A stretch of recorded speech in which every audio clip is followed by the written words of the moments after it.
Budweiser to America, and they were running it through the Olympics and into the fall. Bud Light had the Bud Light party with Amy Schumer and Seth Rogen. So there was a theme about trying to unify Americans, and this is probably just one of the campaign to continue that unification and reminding people how most people came in as immigrants.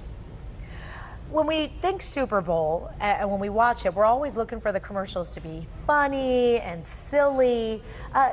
Does this message work on that Super Bowl afternoon?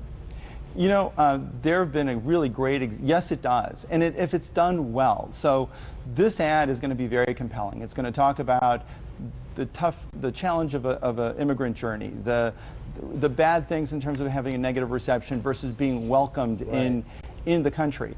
If you think back, just in the last 10 years, Dove did a similar campaign in the Super Bowl of 2006 on the Campaign for Real Beauty, which featured young girls that had self-esteem issues. They didn't like their freckles or felt they were overweight. And it really stopped the conversation, but it was very positive and powerful, focusing on their self-esteem fund. And a couple of years ago, Chrysler did something similar with Imported from Detroit, and it made people really think about the importance of buying American. So successful brands have done a great job in the Super Bowl of broaching more serious topics. Everything seems so divisive nowadays. Everything's down along party lines. Do you think people now, their perspectives when they see something like this, they'll feel immediately like they have to either go one way or another, or can they enjoy it just for what it is? Because quite frankly, the ad looks like the beginning of a great movie that I would want to see. Exactly.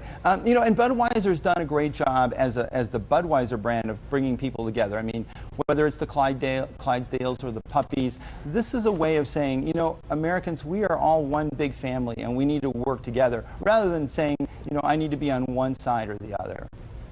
All right, Miro Copic, thank you for spending some time with us. We